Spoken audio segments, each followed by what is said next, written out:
Familiarisez-vous avec les mouvements de base du street workout, tels que les pompes, les tractions, les dips et les exercices de barre. Créez un programme d'entraînement structuré qui comprend des exercices spécifiques pour développer votre force. Entraînez-vous régulièrement pour renforcer vos abdominaux, vos lombaires et vos muscles stabilisateurs. Progresser graduellement vous permettra de développer la force et la technique nécessaires pour réussir les figures plus complexes. Travailler avec un mentor expérimenté ou un coach de street workout peut être extrêmement bénéfique. Inscrivez-vous à des compétitions de street workout au niveau local et régional pour gagner de l'expérience en compétition. Le chemin pour devenir champion du monde en street workout peut être long et difficile. Restez motivé, persévérez et ne vous découragez pas face aux échecs ou aux difficultés. Continuez à vous entraîner dur, à vous améliorer constamment et à participer à des compétitions pour accumuler de l'expérience.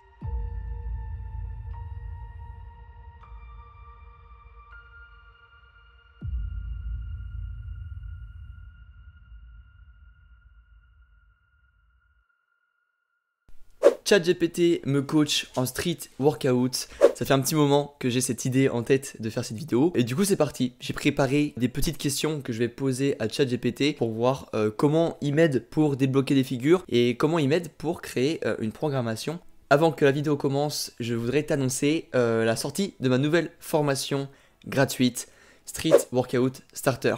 Je suis trop content de sortir cette formation parce qu'elle va te permettre à toi de solidifier tes bases, de solidifier tes tractions où tu vas normalement réussir à passer une dizaine de tractions facilement, de débloquer plus de 20 dips et peut-être une trentaine de pompes largement. Donc à l'intérieur de la formation, tu vas retrouver 6 routines d'entraînement différentes, donc 2 routines de poussée, 2 routines de tirage. Tu auras également une routine pour débuter un petit peu les figures et une routine un petit peu plus fonctionnelle. Voilà, tout ça gratuitement, ça me fait trop plaisir. Comme ça, tu vas pouvoir commencer vraiment de façon optimisée le street workout. Tu auras déjà un peu ton plan d'entraînement, tu n'auras plus qu'à suivre ta séance. J'explique tout à l'intérieur de la formation sur comment adapter, comment faire les mouvements parce que chaque routine est accompagnée d'une vidéo pour me voir réaliser les exercices. Si tu souhaites y accéder, c'est le premier lien qui est dans la description. Je te souhaite bon courage dans le début du street workout. La première question, tu vas voir qu'on va essayer de monter en crescendo sur la difficulté des questions. On va commencer avec une question super simple. En fait, ce qui va être intéressant, c'est que je vais pouvoir analyser les réponses de ChatGPT et donner en fait mon avis en tant que coach du coup en street. Je vais pouvoir dire ce que j'en pense, ce qui est bien, ce qui est pas bien, ce qu'il y a des bons conseils à prendre ou au contraire, est-ce qu'il y a des trucs à pas du tout écouter. Comment débloquer son équilibre sur les mains. Débloquer son équilibre sur les mains peut être un défi, mais avec de la pratique régulière et des exercices appropriés, vous pouvez progresser, améliorer votre équilibre. Voici quelques conseils pour vous aider. On va voir le premier conseil. Premier conseil, renforcez vos épaules, vos bras et votre tronc. L'équilibre sur les mains nécessite une force considérable dans le haut du corps. Travaillez régulièrement sur vos épaules, vos bras et vos muscles abdominaux dans les exercices tels que les pompes, les tractions, les planches et les relevés de jambes. Ok, renforcez vos épaules, oui. C'est la base de l'équilibre. Renforcez vos épaules, vos bras, parce qu'on tient tout notre poids de corps sur les bras, donc c'est un des très bons conseils. Les pompes, traction, planche, je sais pas qu'est-ce qu'il appelle planche, je pense que c'est peut-être le gainage. Le gainage, relevé de jambes, c'est des exercices classiques. Voilà, si tu améliore-toi en pompe. Les pompes c'est bien, ça renforce les épaules. Traction également, ça les renforce indirectement, mais ça y participe quand même. Donc, premier conseil, plutôt pas mal.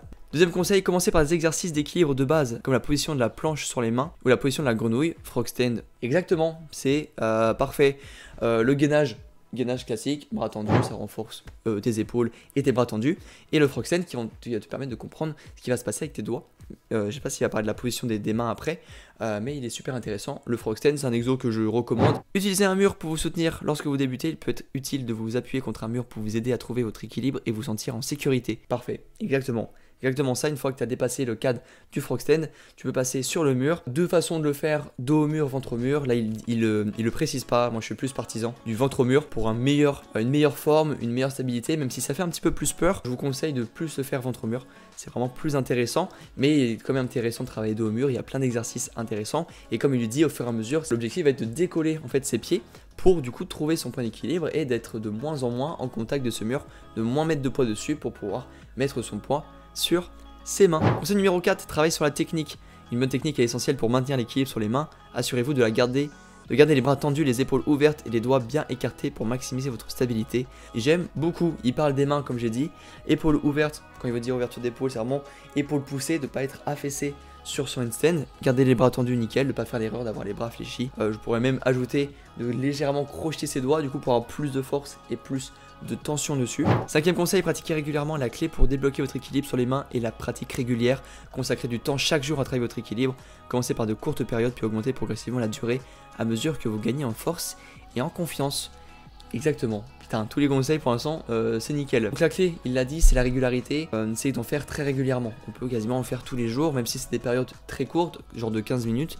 Ça sera beaucoup plus efficace que de faire genre qu'un seul entraînement ou que 2 par semaine. Donc, cinquième conseil, excellent. Et le dernier, soyez patient et persévérant. L'équilibre sur les mains est une compétence qui demande du temps à maîtriser. Ne vous découragez pas si vous ne réussissez pas immédiatement. Ok, ChatGPT, tu m'as convaincu franchement. Sur l'équilibre, il y a plein de choses à ajouter. Il parle pas. En fait là, il est très simple dans la façon d'amener, progressif. Tu commences comme ça, pied au mur, tu décolles. Sauf qu'il y a plein de choses à comprendre et à savoir pour débloquer son équilibre de façon intelligente pour pas se blesser. Et surtout, entre la transition mur et sans le mur, il explique rien. C'est ça qui pourrait manquer. Tous les exercices qu'il pourrait avoir, toute la logique de l'équilibre sur le travail technique. Parce qu'il dit améliorer votre technique, mais il rentre pas plus dans les détails. Donc, en termes conseils classiques, c'est très bien. Je valide. Prochaine question, chat GPT. Comment débloquer son front lever? J'ai un peu plus peur de ce qu'il va me mettre. Parce que l'équilibre, voilà, l'équilibre, je pense qu'il y a pas que le street où on fait du handstand, en fait tu peux trouver plein d'informations sur le handstand dans plein d'autres sports. Et on commence, premier conseil, attention. Renforcez vos muscles du dos et de la ceinture scapulaire. Le front lever met principalement l'accent sur les muscles du dos, les épaules et les bras. Pour renforcer ces muscles, vous pouvez inclure des exercices tels que les tractions à un bras, les rowing horizontaux et les élévations latérales. Assurez-vous de travailler également les muscles de la ceinture scapulaire comme les muscles trapèzes et rhomboïdes pour maintenir une bonne posture. On peut fort penser des fois que le front lever c'est un travail abdominal, mais en fait pas tant que ça, c'est vraiment principalement du dos. En plus il parle de la chaîne scapulaire qui est vraiment super importante avec les trapèzes et les rhomboïdes qui font partie de cette chaîne scapulaire et qui sont plus qu'utiles pour le front. Donc nickel, c'est parfait. Traction, c'est la base. Deuxième conseil, pratiquez les variations progressives du front lever. Commencez par les variations les plus simples du front comme le tuck front lever, parfait. Vous pouvez également essayer des variations avec une seule jambe ou des jambes écartées pour augmenter la difficulté. Donc là il parle de la fameuse variation tuck, advanced tuck, straddle, one leg jusqu'en full. C'est exactement ça, exercice très spécifique. Progressivité, c'est nickel. Travaillez votre gainage abdominal et lombaire. Le front lever nécessite un bon contrôle du tronc au bas du dos. Intégrez des exercices de gainage abdominal et lombaire comme les planches, le hollow body hold. On pense que les abdos sont pas engagés, mais quand on veut une forme vraiment correcte, en fait on a un engagement vraiment au niveau de la zone lombaire qui est vraiment super importante. Donc si on arrive à comprendre cette position avec un exercice plus simple, si on arrive en fait la faire à la même position, et bah c'est parfait. Voilà, tout simplement. Et maintenez votre corps en position horizontale pendant quelques secondes, puis progressez vers des mouvements dynamiques. Intéressant, il dit de commencer statique et d'amener du mouvement juste après, même si tu peux amener du mouvement dès le début. C'est intéressant, il parle de dynamisme qui est super important quand on veut faire du travail statique. Le dernier, soyez patient et persistant, comme le handstand, voilà, il faut de la persévérance.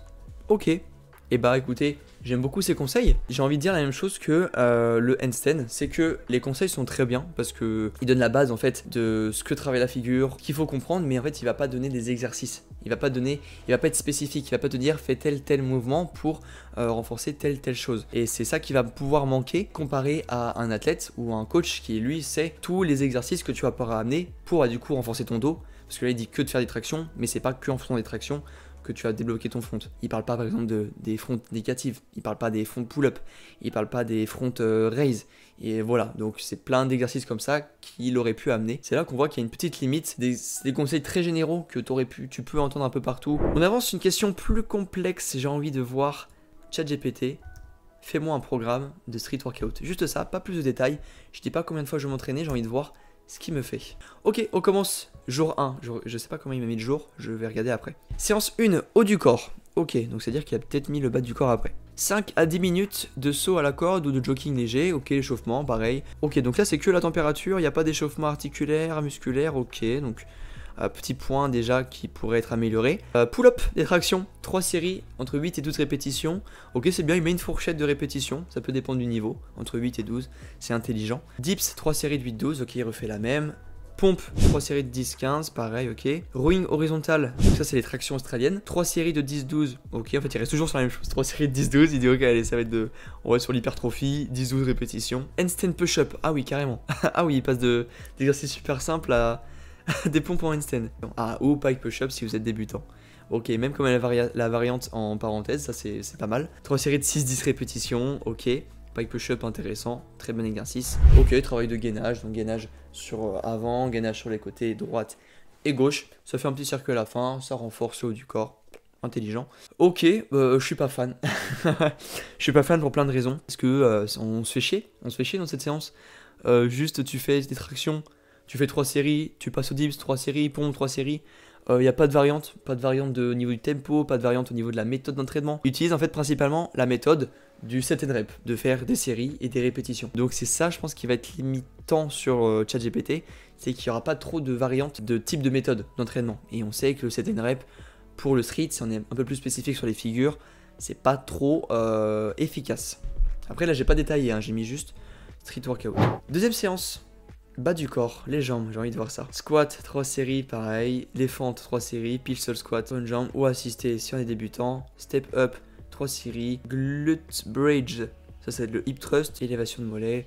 Ok, bah séance jambes classique. On est même pas, j'ai envie de dire, que tu fasses du street ou pas, tu peux faire ça en salle. C'est classique, simple et efficace.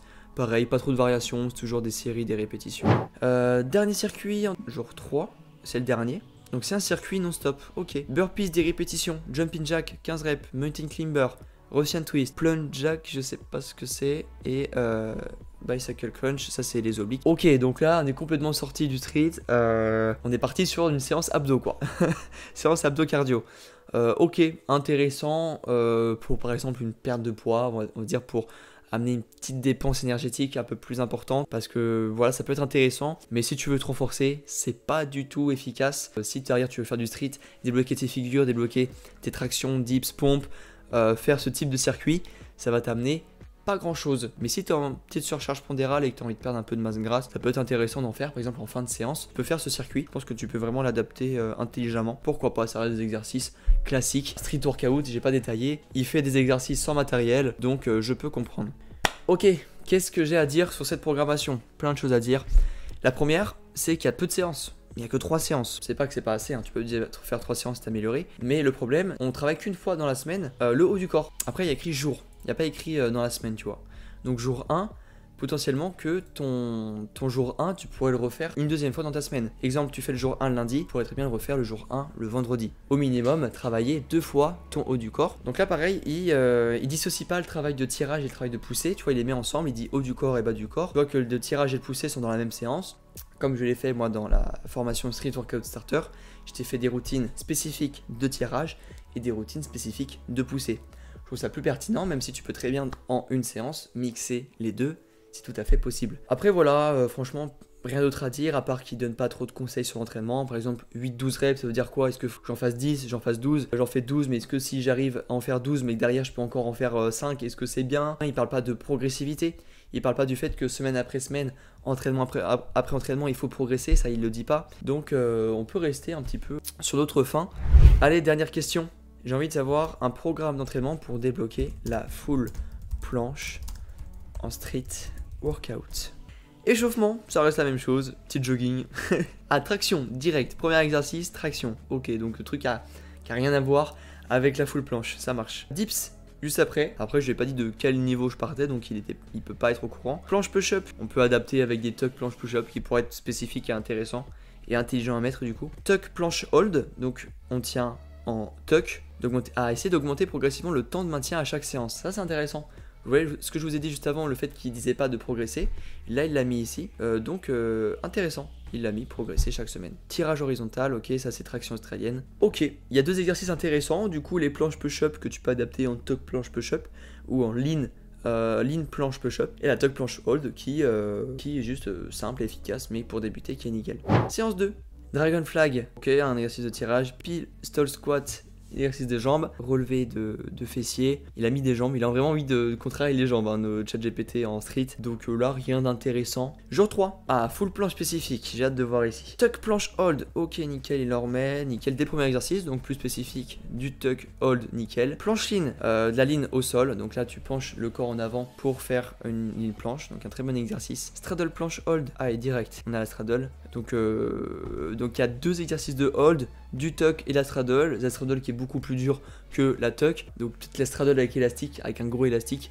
ça aurait pu être intéressant de le mettre. Planche négative, il a pas terminé la fin, mais je pense que c'est le dernier parce qu'il y avait que 5 exercices à chaque fois. Planche négative, intéressant, tu commences en planche et tu contrôles la descente. En full, ça va être compliqué, mais tu peux le faire en tuck ou en straddle si tu es à l'aise. Ça doit être la dernière séance, du coup j'aime beaucoup. Il y a des exercices intéressants, là c'est vraiment spécifique sur la planche, donc c'est plus intéressant que les 2 premières séances qui sont pas foufou. Ce que j'aime pas trop, c'est qu'il y a en fait 3 exercices de hold. Ça veut dire que la première c'est du hold, la deuxième c'est du hold, la quatrième c'est du hold et la dernière c'est de la négative. Donc 3 exercices de hold, c'est intéressant mais pas fou. Ça aurait pu être mieux d'amener par exemple des tuck planche push-up, amener plus du renforcement spécifique, ou là des handstand push-up qui auraient été bien plus intéressants à mettre que faire que du hold ici, ou de faire des combinaisons par exemple avec une straddle planche, mettre un gros élastique et faire des combinaisons dessus pour amener du volume et renforcer sur différents patterns. Sinon il met de la négative, ça c'est bien, négative c'est intéressant. Rien d'autre à dire sur cette programmation, même si bien sûr, comme tout ce que j'ai dit depuis le début, il y a plein de choses qu'il aurait pu mettre en place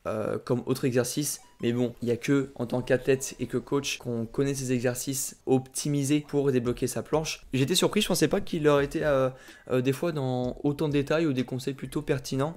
Ça se voit qu'il est assez général dans ce qu'il dit, qu'il amène une progressivité logique, mais qu'il n'a pas tout le détail technique et le détail, comme je l'ai dit, sur les exercices. Et que du coup, tous les programmes que je lui ai demandé sont vraiment pas fous. Je te conseille pas du tout d'utiliser ChatGPT pour faire ta programmation de street parce que y a rien de vraiment intelligent. Je pense qu'avec un peu plus de connaissances à la fois théoriques et des connaissances sur le terrain, les sciences de l'entraînement, tu peux toi-même créer tes programmations plus intelligemment. Je te conseille de le faire toi-même ou d'aller cliquer sur le premier lien qui est dans la bio pour aller cliquer sur Street Workout Starter. Je te rappelle ma formation qui est gratuite, qui te permet d'être à l'aise sur les tractions, les dips et les pompes, tout ça gratuitement. J'espère sincèrement que cette vidéo t'a plu, que tu as pu découvrir le street workout à travers ChatGPT. Je te dis à la prochaine pour une nouvelle vidéo. C'était Lucas, ciao ciao.